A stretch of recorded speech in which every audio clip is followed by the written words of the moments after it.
Ooh, aren't you still in your little seats after listening to talking about kids making noises and cassette tapes? Got a little nugget there. Now you're going to hang on, hopefully, if you haven't already gone. I had fun playing Camera Woman that weekend, too. A lot. Yeah.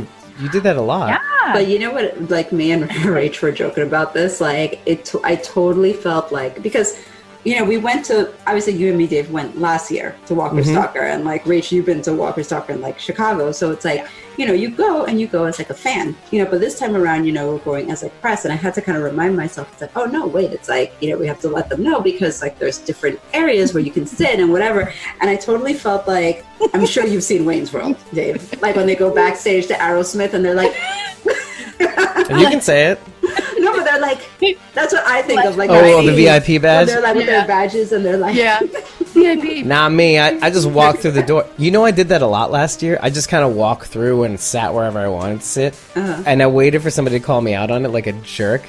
And finally somebody did. Cause I had no idea. I actually didn't know because I'd always get the panels late. Because I was going from panel to panel. Yeah. So what would happen is, and like I'm saying I'm a jerk, but I really just didn't know. No. And some lady had to tell me, like, hey, you're not supposed to be in this line. I'm like, well, what's wrong with me? What's wrong with me? What did I do? And she's like, oh no, you just have general admission. I'm like, oh, there's different lines for general admission and VIP. I'm like, all right, well, where did general admission go? Oh, they go upstairs. There's an upstairs. Like, what?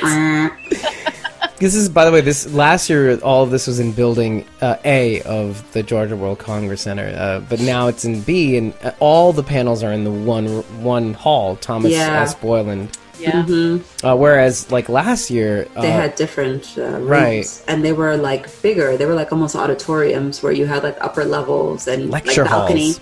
Yeah, like, you had, like, balcony level, and then you had, like, floor level. So, yeah, it's different. I like that it was all in one. I knew exactly where to go every time. Yeah. It made a nice... So I appreciated it. So it's like Rachael proof. Yeah, exactly. One room to find. That's fine. I'm not the brightest crayon. I don't care. I need things simplified.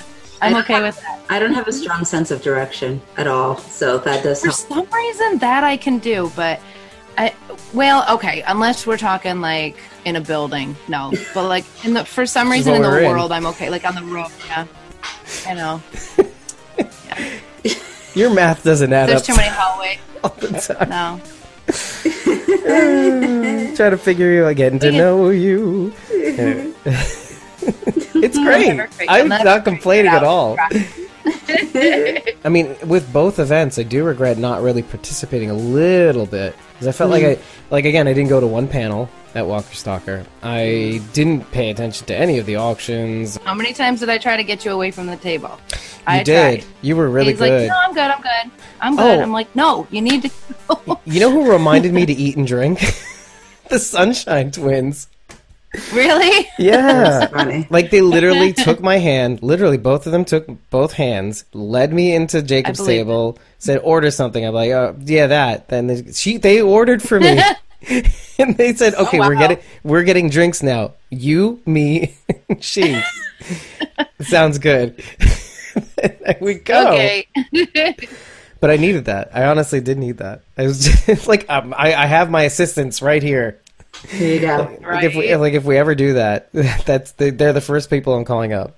Seriously, I don't know how to take care of myself when it comes to these things because I'm too busy just trying to give people my attention and that, and it's really cool though. This is not really a complaint. It's more of like I wish I had better time management skills. That's all it is. I mean, just so everybody knows, this is a charity event. I really do think they did a good job of really packing the house. I'm not saying they had more people at this one than they did at the regular charity bash that happens in May, which is coming up, obviously in 2020. But I'm surprised at how many people were able to go. And I think the timing with Walker Stalker definitely helped with that. I mean, it helped me to go. I actually thought that the bash was going to be the week beforehand. I'd be like, oh no, I can't do this. This is stupid. I mean, they had like live music too. So, and that was pretty cool too. Yeah, the bands were really good. Kari Payton pet me. Yeah, that's right. You should tell the people about that. What's the context of that? Something had just happened. Me, Chris, and Meg were standing like up front, like some announcement had just taken place, and Kari was on his way to, I assume, the bathroom because he was out of there, and he just happened to pass by me, and he's like, "Oh, I love your hair," and just reached up and pet me. I'm like, "Thanks." And then later, I tried to steal. I tried to steal Cooper's from whom? Dog. No, I tried to steal Cooper's dog. Not really, but I did try to hold him. It was the cutest thing I'd ever seen in my life. What do you mean by try to hold him? Was that not a thing that happened? Well, I mean, no, not in the moment in which I asked, because he also was on his way someplace, and I assumed the bathroom, and I'm like, I can hold him if you need. And he's like, "Oh, I bet," and then just kept walking. I'm like, "I meant it. I was kind of serious, but okay, that's cool." I always find it kind of interesting, though, that like, how relaxed does Kari have to be to just allow himself to pet your head? Think about that for a moment, though. Like the what goes into that, like. Why, as a person of your I'm going to say stature, just voluntarily invite someone into your sphere, knowing what that would do to them and what possible like shit might arise from that. Like, I think I love you, like that sort of thing. Yeah. Oh, and there was a lot. Well, of that. Does this mean we're married? Well, I didn't like wait in line to see him either. Like, right. I wasn't, you know what I mean? I was just there. Yeah, like, I wasn't fangirling. I wasn't fangirling, so maybe he felt a little bit safer. Like, I had just helped. I was up front for some. I don't know why some announcement had just been taken place, so I was kind of up there with like, you know, the ringleader. So maybe he assumed something that wasn't true, but he felt comfortable and safe apparently. So yeah, which is my way of saying that's what this kind of event is. Like, that's how laid back. I want to let people know when they watch this is like, it's a very relaxed, intimate environment where, you know, if everybody behaves themselves, everybody has a good time, which, you know, I mean, I think they did. Yeah. I don't remember anything. Nothing happened. There was nobody got, you know, asked to leave or anything like that. It was very low key. It was like hanging out with your friends who sit on the other side of a table. Yeah. I will admit one. You money. Yeah. Oh, there's money involved in this? All right. No, but like, it's for a good cause. Yeah, it's for, exactly. I think that's what I was trying to express before is that like, I didn't even know that they were there. Like, I knew that they were there, but I was so busy. That's what I was trying to say. I didn't shake hands with them. I didn't say hi to them. Like Kari, Cooper, Pollyanna. Yeah. I did see a little of Sabrina Generino, who played Tamiel. I didn't see Michaela Gibson, who played Doris on Fear. I did not see Michaela Gibson either. I know she did the auction. I saw Marisol. I saw pictures. Marisol. Yeah, I saw the next day. That's the thing. That's how busy I was. Right. Yeah. Meg and I got an interview with Sabrina, and we did stop and talk to Pollyanna for a minute, and an interview with Peter Zimmerman as well. Oh, I missed him too. See, I did speak with Jeremy Palco. Do you know why? We didn't get to see him. Do you know why? I do, but go ahead and tell it. Julie was saying how, like, Julie, go over there. Rosita Dixon 01 was saying, go over there and say you want a selfie, but like, meanwhile, it's for me. We get over there. And this is actually an actual story. We get over there, and she goes, he was so shy. like, I'm a podcaster, bitch. I'm not shy. Like, and then I go back, I'm like, you son of a bitch. like, first of all, you're acting like you're blowing up my spot, but really you're only blowing up yours, because he knows I'm a podcaster. You know, we talk, we're friends. Idiot. I'm like, I'm having heart palpitations. Yeah, okay. But literally, the first thing he says she says to Jeremy, she's like, oh, he was just so shy. He just wanted to come over here. My God. Meanwhile, she like wants the D. I mean, seriously, she's so thirsty for Jeremy. I'm blowing her spot up now. You deserve this. I'm going to tag her in the description. I'm going to tag Jeremy too. Oh my God. Oh my god. Well, I might. Snip, snip, snip. Depends how things go. It depends how things go. This is too gold to not. I keep forgetting we're not live. Yeah, from the sounds of it, it was reciprocal. She said later he was giving it right back to her. So ORLY, really? I mean, I didn't read any messages, but she said there was an exchange of words. Yeah, I know that there was a little bit of communication. Mm-hmm. He puts up a really good front face. I just don't see him getting into any trouble. You know what I mean? Out of everybody there. Trouble? Yeah, Jenny trouble. No, are you saying Julie's trouble? Yeah, Julie's trouble. 100% trouble. 100% trouble. Oh, like, boy. if it was a competition between Julie and Alexis, Julie would win I think most times. I think I got that impression, too. Alexis seemed more along for the ride. Yeah. Although she can get into trouble, too, but... Sure. Yeah. She wouldn't be friends with her otherwise. Nope, I would not. I wouldn't be friends with her otherwise. Right. That was probably the most exciting things that happened at Marimac, though. Yeah, for sure. For me. Oh man, and that's like another regret. I loved hanging out with Jason last time at the last bash. And I got to say hi. We hugged a bit. He was like, "Hey, how you doing, you son of a bitch?" And like, we're just because we hung out. We had a really good time last time, and so I got at least that. But like, I kind of want to just hang around with him and just keep him company and see like last time and see how he's doing, catch up. I mean, I'll tell you one thing, and this is like at least one thing of note, is that it's nice to see. And I wrote this on his Instagram when he posted the picture of himself on Camp Marimac Fall Bash.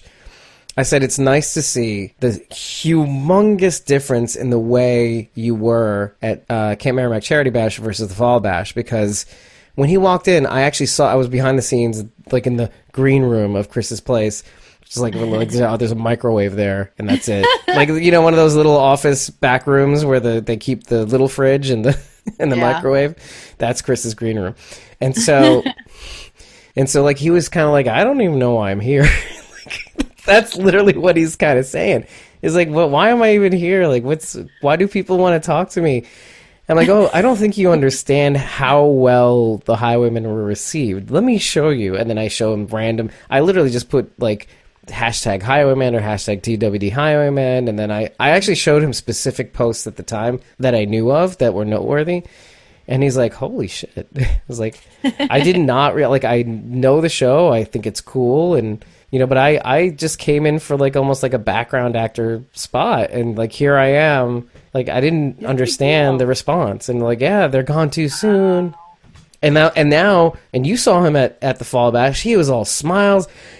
We have to talk about that story about, was it with Meg or who was it with that he was kissing all the time? Was Chris. it Meg? No, it was Chris. He was all over Chris. All over Chris. But there was something with a camera, like he thought a camera was going off. Was that Chris? Oh, no, that was Meg, that right? instance was Meg. Yeah, he was taking pictures with all of us, and the ladies behind the table, who it was kind of funny, they were getting very irritated because we weren't paying for any of this. He's like, I want pictures with them, and it was his camera, it was his phone.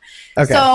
So he wants a picture with Meg, so he pulls Meg over, and the ladies have the camera up, but it's facing the other. They were taking a selfie of themselves, and Meg and Chris and Jason thought that they were. This is random people, right? Just taking selfies. No, it's the two ladies who were working his table, who were like taking money from the fans. They were his table people, table lady. So what I'm asking is, were they taking selfies of themselves, and he thought they were taking pictures of him? That's what I was. Okay. Yes. Yeah. Now, the first few pictures, like the pictures of him and Chris, they were taking pictures of him and Chris. Right. And every time the flash would start, he'd turn and he'd kiss Chris on the face. It was hilarious.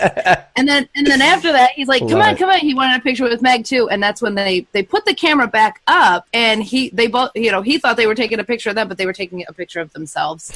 So meanwhile, he's kissing Meg repeatedly, thinking this is going to be in a shot. Meanwhile, it's like, what does it look like, huh? Oh, it was just taking a selfie. So I kissed this girl for nothing. Meg is telling me this. She's like, it was just so weird. It was just really weird. He was very, very affectionate. I know, and so that's kind of like what I wanted to illustrate is like this guy who went from like What am I doing? I don't know why I'm Yeah. here. And then now he's like, I don't care. I'm here. Fun. I love these people. You know, we're doing a thing. It's great. And I would say that's probably the highlight of my night, to be honest. Then we did end up getting a big group shot, which is on his Facebook and probably Instagram.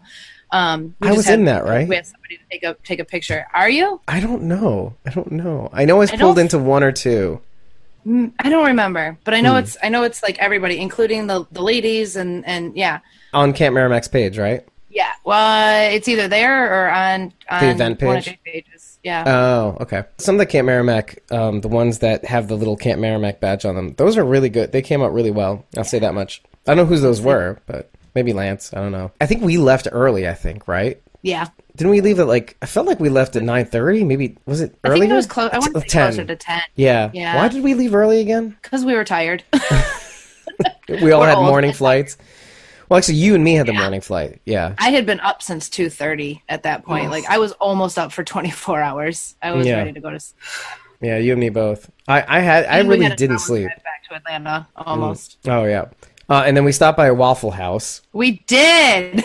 Yes, Request we did. for the Waffle House. My first Waffle House, by the way. Really? Yeah. I said the same reaction. You did when we were there.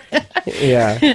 I mean, I guess the first one was very creepy though, with the chairs. Oh yeah, we went to this first one, and as we pulled into the lot, like there was just chairs blocking the ramp. There was just chairs sketchy. Yeah, it was real sketch. Like there's no sign. There was no sign, and so we're like backing away slowly. Yeah, like, we're not. This is not at 10:30 at night. Like old people. Like, it's like, oh, this is a bad neighborhood with all these chairs. Let's go. Gotta get out of here. And it's like nobody's in there, but the lights are on, so that's really creepy. Yes. That was extra creepy. The lights were on. Like, they looked open. No cars. And so we're like, okay, goodbye. Yeah, no, that's weird. But then we did find an open one. You know what's funny about what you said before about that was your first Waffle House? Is that my first Waffle House was in Michigan. That's funny. I'm just thinking about it now, yeah. My husband's saying no, not anymore. Oh, that could be. That was like 1999, maybe? It's a legendary story, and it was in October, and it was a spooky, scary night. A misty night, in fact. A bunch of me and college kids were out on the road, and we were just minding our business in a 1982 Toyota Corolla, which we called the Gripper. For good reason, because we had flown over on the highway that night a overturned cow. Oh. And we used its back as a ramp. And as we pulled the gleaming guts from out underneath the car, we were happy to be alive. And we stopped by a Waffle House and had breakfast, going, oh my God, we're going to hell. What the heck? That's my story about a Waffle House. I don't even know what to say about that either. Some of us had religious experiences. Some of us renounced God. It was a mess, literally, too. Yikes. Yeah. Oh, right? Yeah. Gross. We were pulling barbecue out for the next month. Gross. Ooh, disgusting. So Waffle Houses aside, the very next day was the Friday. Yeah. That was my day. That was my jam. I got up super early. We were setting up the booth. You came in, you decided to help me out, and thank goodness, because, it wasn't looking very good. It was not a one-person job. Yeah, it could have been, but then we found, had it not been for some of the things that happened, which is like when I started stringing up the sign, our little banner up with twine, you and me, we'd gotten all the corners done, and we kind of just want to straighten it out. Well, one of the sides must have been too tight, so I tightened up the lower left quadrant. Like the top right of the banner just fell. Mm-hmm. And I had like grommets in and everything, like little metal grommets, but like the grommets obviously on paper or whatever this material is just pulled out. So we had like a little crisis on our hands. And so we just flagged down a guy, say, hey, do you have anything to hold up a sign? And he was like, yeah, I got double-sided tape. That'll do. And we just taped the thing up, like literally taped the banner to the curtain that it was on. But yeah, I'm surprised at how long I was able to last working just from the table. Because the place didn't open up until 2 for the VIPs. And then you had the general admissions people coming in at 3 o'clock. And so by the time 5 rolls around, I'm supposed to be done, and I was. But yeah, I was just able to work from the table, talk to people, say hi. Said hi to you, I think, because you came sometime at noon, 11? It might have been like 11 or so. Yeah, and so battery is halfway done. For the most part, just trying to hang in there. And at some point, obviously, I run out of juice. I try to do as much work from the phone as possible. Like I'm the kind of person that when I work, I feel bad if I'm not giving people my 100% attention. Like that's why I don't think I've ever drank at work ever. I don't think. And so like doing things the way I was doing it that day was a little awkward for me, but I rolled with it because I kind of just wanted to, at least I knew that I wanted to be around and experience everything and everyone for as long as humanly possible, because how many opportunities are we going to get if you think about within the context of Walker Stalker? Well, then I went upstairs. I went to the International Lounge of the Georgia World Congress Center and just hung out there. There's desks, there's couches, like nobody's there. Everybody's experiencing Walker Stalker. And I'm just like hanging out there. Oh, and obviously I told you guys this story, but while I was up there doing some work, and I was surprisingly productive, but it got to this one point, like, and it was like 5:30, 5:15, 5:30, something like that. I'm like sitting, and I'm showing the video people this. I'm sitting on my one arm on the left, and I'm waiting for something to finish, and all of a sudden I fall asleep. I just pass out. I wake up like 5:30, 5:40 or something like that. You know what? We suspected that. There was at one point that you had like gone someplace and you hadn't come back down. Yeah. And like, I think I mentioned it to Rachel. I was like, you might have taken a nap. Yeah. Yeah. I mean, that was the thing. Like, so where you were, that's what we told him. Yeah, I definitely needed to work. And so, yeah, and I just wanted to bang it out. We didn't have power at our table. So otherwise I would have just stayed there. So I had to do something. And it was only like a couple hours to go. So I stayed down there for like up to like about 3:30 or something. Then I had to bounce. I kind of don't remember the rest of the day, to be honest. Because there wasn't that much day to have. Yeah, like that day, Friday, like there wasn't really all that much. It was like 7? Everything ended? Yeah, it was like 3 to 7, something like that. So like there wasn't really all that much really going on. I mean, there weren't all that many people there yet either. So, and it's a work day, so it wasn't. It was more like a setup day. I think it might have been 8 though, right? Because I know that the next day I think might have been earlier. Yeah, the weekend was definitely up until 7. Right. So I think it was 8 for sure. What did we do afterwards? I don't remember. We went to Hard Rock. Oh yeah, we were so beat though too. Yeah, we were tired.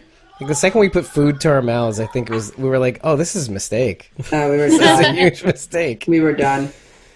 Like I literally had half a slider. I'm like, I don't know if I want this.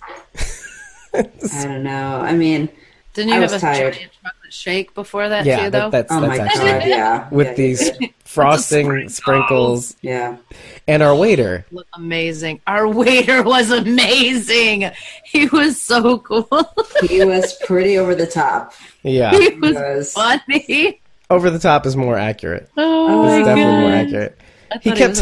He kept telling all you, because I can't say you, but like between you, Meg, and sorry, to Rachel, Meg, and Carol, they kept telling the ladies, I see his penis on your phone. His penis, pretty big. It's a big penis. Yeah, if anybody was on their phone, it was, oh my gosh, what are you looking at? Yeah, exactly. Yeah. And it was always my penis for some reason. I don't understand. Yeah, it did always come back to that. I think he had a crush.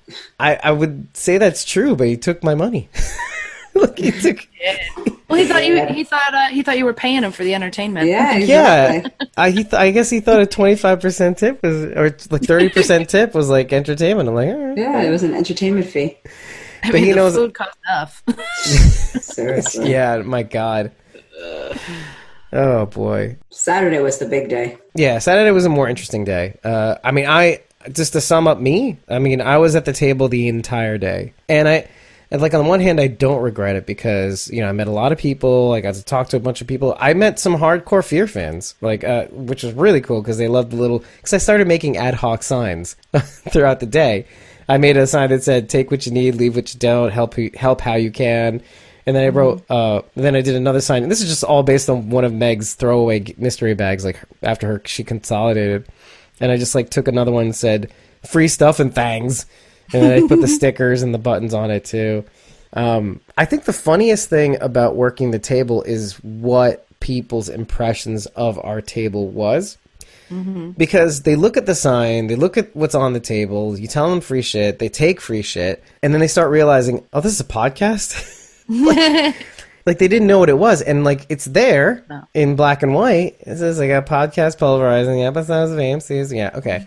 You know the drill. But like it just doesn't register. But I'm not saying people are stupid. I don't do that, or I have in the past. Mea culpa. But my thing is that it's all about marketing. It's all about what you can immediately visually see up front. And it's like, maybe if we put a couple of huge ass microphones on the banner, people would kind of, all right. There's a thing. There's a thing that people talk. They talk and do things on the internet.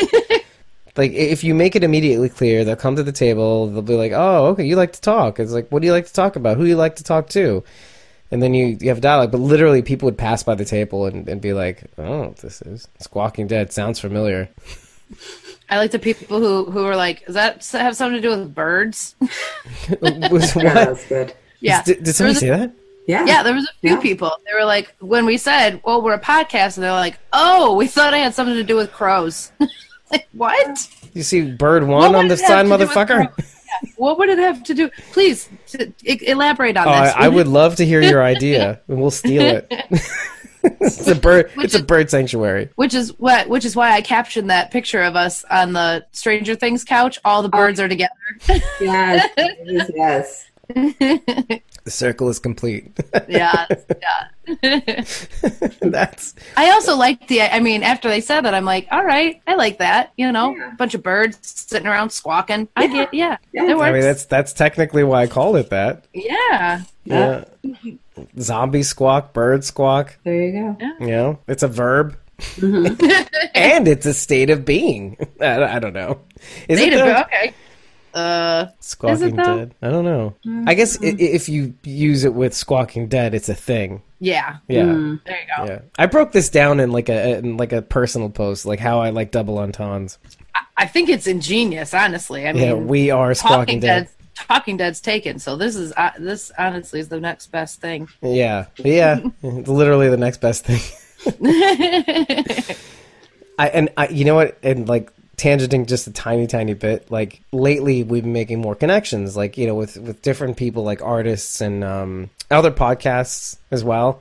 And obviously, so we have that charity bucket on our table for Street Paws, PAWS, which helps pick up stray dogs and cats in the Georgia state and nurses them back to health, and then finds homes for them. So people I would interact with, like Felicia Ray and another dude that I'm talking to now, and another podcast that I might actually be interviewing for, or for doing like a guest spot. And so when they refer to the podcast, sometimes they put the before Squawking Dead, and I can't tell you how hard it is to not say anything. It's so hard. It's so hard. And this is more about making fun of myself because it's not the Squawking Dead. Like, there's no the. It's just Squawking Dead, because the means, it's just a little of you. It's a little tiny group of, you're the Squawking Dead. I'm like, no. And I literally pulled this shit, like, to a couple of people who came to the table. They would ask, what's Squawking Dead? And it's like, or like, who's Squawking Dead? I'm like, we are Squawking Dead. I literally decided. And they'd look at me and see, this is what I was afraid of, but it didn't happen. It didn't happen. I was afraid they'd be like, and then like walk away, literally walk away. Yeah. But instead they're like intrigued. They did the thing with the chin and the neck and like, Tell me more. And I'm like, relax. I literally say relax. It's just a thing I say at every episode because, we talk to you talk to us. We have a lot of audience participation and we try to get to know you as much as we let you in on who we are and what we think. We try to get everybody's voices out on the table and what, when we break down episodes and stuff like that. So that's why we're called Squawking Dead, not like the Squawking Dead, It's like it's about all of us. It's all of us are squawking, the dead are squawking. So the second thing to that is we used to do the thing where we typed Squawking Dead with, capitalizing the first letter. I don't do that anymore. Every time I type out Squawking Dead, I put it in all caps because it just looks better. just brand wise, it's just so much better. Again, this is my pathos. I'm putting it all out there. And so when we talk to people and we're meeting people and we're setting up these interviews and stuff like that, it's just one of those things that just gets under my skin a little bit. But you have to be really, really cute about it. It's like, so like you'll try to find a way in and go, oh, so hey, if you're gonna write a post, just if you could, you know, put Squawking Dead in all caps, you know the beginning.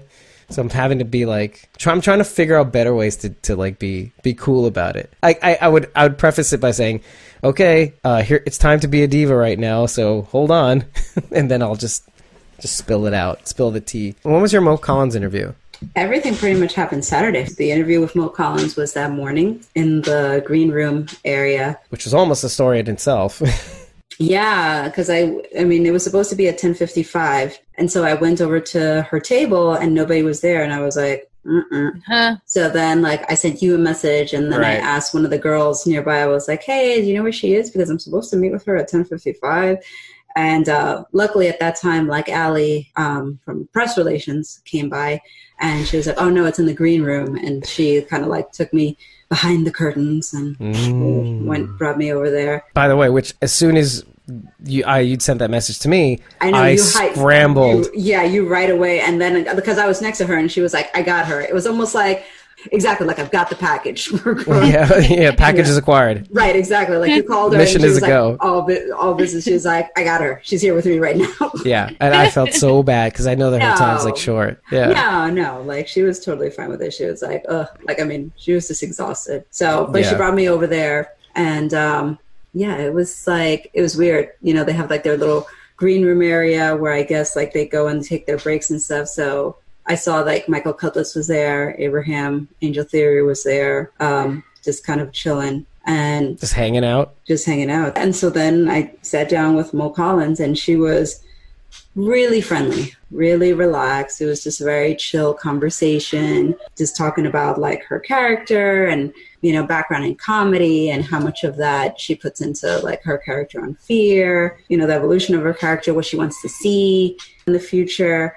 Even in terms of other projects, like, you know, as you all know, as we have been talking about, you know, I do have a bustling household of kids, and she does voices for one of my kids' favorite shows, Puppy Dog Pals. So I was like, I know you do voices for Puppy Dog Pals. And she's like, yeah. I was like, so I was asking her, like, if she has a fun time with it. And she's like, yeah, because it's like, I don't have to worry about how I look. You can just sort of like do what you want or whatever, you know, like just get into it without worrying about like, you know, anything So what else. I'm wearing now, that's what should be wearing.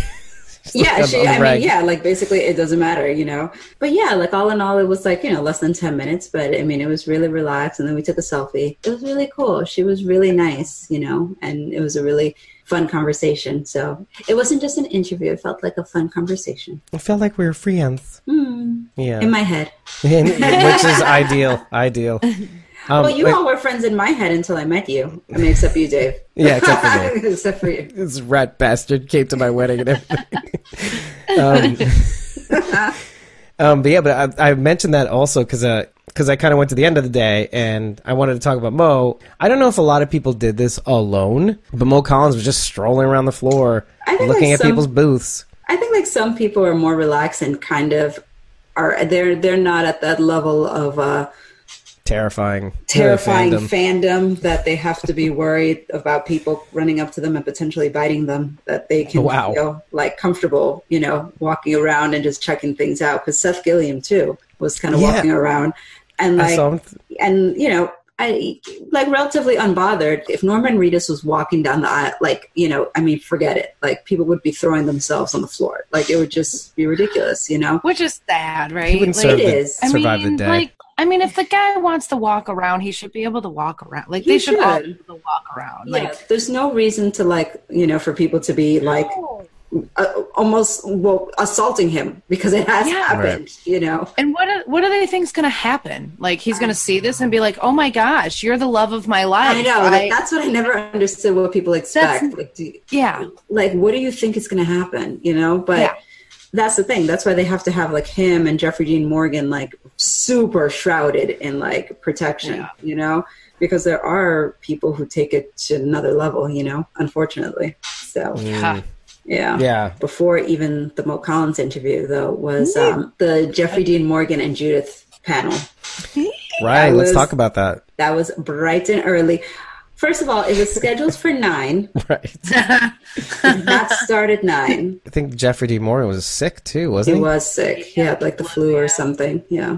I took the free shuttle from my hotel over to the convention center, and I got there early, and there was still a crazy line. Even the VIP line was crazy long. And I mean, it went by really quickly once they started getting people in. But it was a very packed panel. And I think it actually kind of pushed everything that day up a little bit too. Probably, yeah. It was moderated by Ming Chen from Comic Book Men. Yeah, so that was really cool because... How random, too. It was random. I really did not know he was going to be at Walker Stalker. I think I was telling Meg this, that me and Eddie and the kids went to a small little convention down here in like Palm Beach area. Which he did stories for us for. Yeah, and he was there. And which Eddie was like totally like, because he loves like Comic Book Men and he loves him, so... I was like, oh my God, he's here too. That's funny.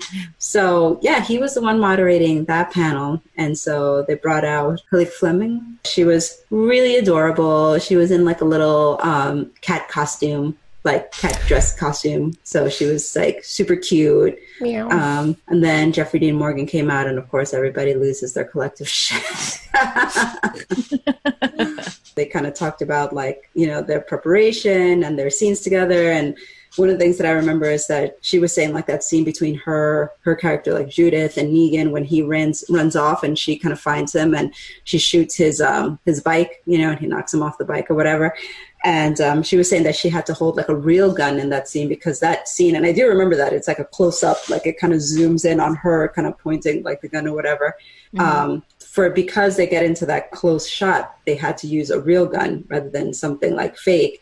So she was saying it was, she said it was exhausting because she had to keep holding it up and it was heavy, and she was saying Negan has like how many paragraphs of dialogue in that moment, so and she had to like keep it up or whatever. So it was cute because, you don't know all those little like nuances and things that go into, certain scenes and stuff. But the questions from the audience, that was kind of interesting. You get some pretty intense fan people who are just sort of like, can I have a hug? Can you so your interesting is fucked up. Yeah. Yeah. I mean, it was kind of like, what a waste of time too. And the thing is that it's like kind of like me and Rach were talking about it. It's like it kind of puts them on the spot, because it's like they can't necessarily say no because then they look like an asshole if like they don't, kind of say sure or whatever. But meanwhile, like they have to get up, walk over to you, give you, it's like. All with the flu. Yeah, with the flu. Did Ming Chen express that if he was a fan of the show? Is that why maybe he was moderating? He did say that he was a fan, yeah. He did kind of express that he was like a fan, so... Well, that's good. I mean, as long as he knew who the characters were that he was interviewing, right? Right. Yeah, it's like, what am I doing here? What job is this? It's so easy. What comic book are you from? I'm getting paid for this, right? No. Yeah. Oh my God. Isn't that so weird? Like I can imagine that's what happened when we were at the 90s after party that day. He was there too. Yeah, he was just hanging out with us. Yeah, he seems like a really down to earth. He seems like a really down to earth guy. Like even at that like small con that we went to in Palm Beach, he was like really friendly, really chatty, like just very like easygoing. So we probably got offered to him, and he was probably like, "Yeah, cool, I like the show. All right, sure."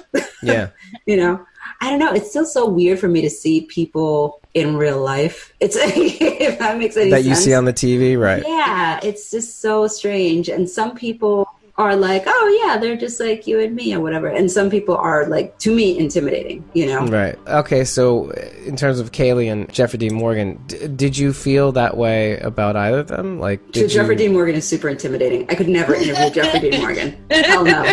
Okay. Hell no. Absolutely not. Not. Like each had our moments this weekend, didn't we? That weekend. You remember, I finished that panel and I came to the table and you guys, you're like, you're glowing. That's true. Yeah. Yes, she was. That's the same look that Rachael had when she saw the dream sequence in our last episode. Which, by the way, Episode 74 is available in audio podcast. But if you really want the double dimples that Rachel was showing, you can watch it on any video platform. But yeah. But Kaylee, same. Cute as a button, right? But in terms of intimidating versus just like you and me. Just like she seems like adorable. But she seems like I wouldn't say intimidating, but when you see her in interviews, it's kind of like, yes, she's adorable. Yes, she's just so articulate and professional, and she just seems to know what she's doing. That's kind of intimidating to me, but she was very personable for what she does. Like, she has to be intelligent, and she has to be articulate, and she has to be expressive, but she doesn't have to be. No, but you know what I mean. It's like it kind of like I would expect that there's a certain level of that she must have in order to be able to express these lines convincingly. She is adorable, but I don't have this I'm not like, oh, I gotta meet her. Like, I wouldn't even know what to say. I wouldn't even know what to say. Yeah, exactly. I'd be like, so what kind of games do you play? Right. Right. I would talk to her like my son. I mean, they're almost the same age. Exactly. Yeah. Like, I looked at her like if she was like one of my kids or like my kids' friends. Yeah. It's she's cute. I don't know what I would ask her like in terms of interviewing a child. But to be honest, even with Jeffrey Dean Morgan, like, from the intimidation factor, it's like I wouldn't even know what to ask, because I'd be like, oh my god, I don't want to say some really stupid shit. Yes. I don't want to ask. Your thing is, like, even if you have the questions, I think there's a part of it's like, I can't ask this. What? No, I don't want to do this anymore. I was like, no, this is just no. Like, this abort. Is stupid. Bail out. Eject.